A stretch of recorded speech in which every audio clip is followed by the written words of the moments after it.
नए परिवार में अपनी जगह बनाने के लिए महिला को अपनी भावनाओं की जमीन को पुख्ता करने की जरूरत होती है और अंजलि भी यही कर रही थी। बात पैसों की नहीं है, बात अपनेपन की और अपनाने की है। नमस्कार दोस्तों, आज की कहानी के द्वारा लाखों करोड़ों महिला को प्रेरित करने की कोशिश करेंगे, क्योंकि आप समाज में ऐसी सैकड़ों हजारों महिला को देखते हैं जो कि परिवार व समाज को तोड़ने का काम करती है। यह कहानी लाखों करोड़ों महिला को प्रेरित करेगी कि कैसे एक महिला इतनी पॉजिटिव भी हो सकती है जो कि परिवार व समाज को जोड़ने का काम करती है। इस कहानी को शुरुआत करते हैं दोस्तों।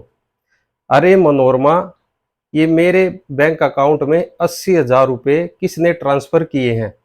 सुबह सुबह अखबार पढ़ते हुए व चाय का आनंद लेते हुए धीरज बाबू ने अपना फोन चेक करते हुए मनोरमा से कहा।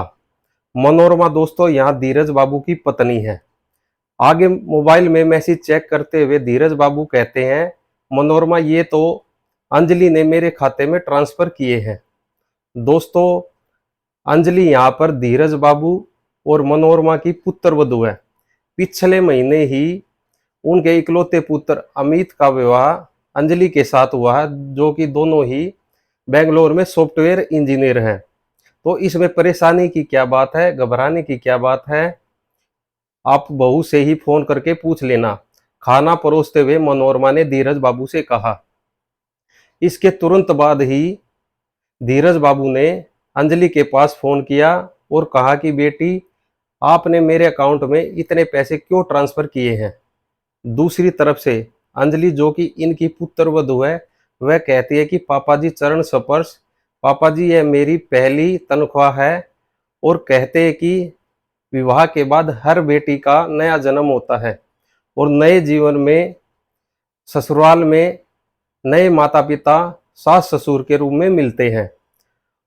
पापा जी, जब मेरी नौकरी लगी थी तो मैंने अपनी पहली पगार नौकरी लगने के बाद अपने जन्म देने वाले माता पिता को दी थी, क्योंकि यह मेरा नया जीवन है शादी के बाद, इसलिए पहली तनख्वाह मैं आपको दे रही हूँ।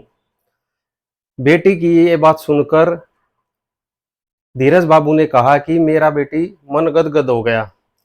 रिश्ते की भावनाओं को जिस तरह से आपने रंग दिए हैं, इतना कहते हुए धीरज बाबू की आंखें नम हो गई। दोस्तों, यहाँ पर अंजलि से हमें और आपको क्या चीज़ सीखने को मिली? एक महिला जो कि पढ़ी लिखी है, परिवार से दूर भी है, वह परिवार को जोड़ने का काम कर रही है, क्योंकि उसने दूर रहते हुए भी सास ससुर को माता पिता के रूप में अपनाया है।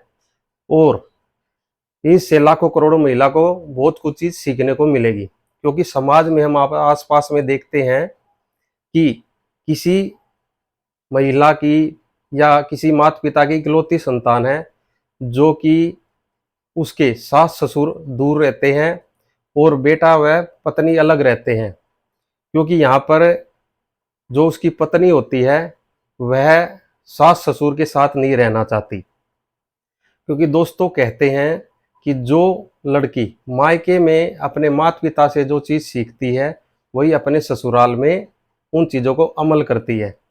अंजलि ने यहाँ पर अपने माता पिता से अच्छी चीज़ें सीखी, जो कि ससुराल में भी उन्होंने अपने सास ससुर को माता पिता के रूप में अपनाया, जो कि हर लड़की को अपनाना चाहिए और हर माता पिता को चाहिए कि अपने बेटा बेटी को अच्छे संस्कार दे। लाखों करोड़ों महिला को भी इससे यह चीज़ सीखने को मिलेगी कि कैसे एक महिला कितनी पॉजिटिव है, सास ससुर को माता पिता के रूप में अपना रही है। और हमें भी चाहिए कि किसी लड़की जो हमारे घर पे आती है शादी होकर, उसकी भी हम फुल रिस्पेक्ट करें, उसका आदर करें। दोस्तों, परिवार व समाज को जोड़ने का काम करें, न कि परिवार व समाज को तोड़ने का। अंजलि से हमें यह चीज़ सीखने को मिली, परिवार व समाज को जोड़ना बहुत ज़रूरी है। धन्यवाद दोस्तों।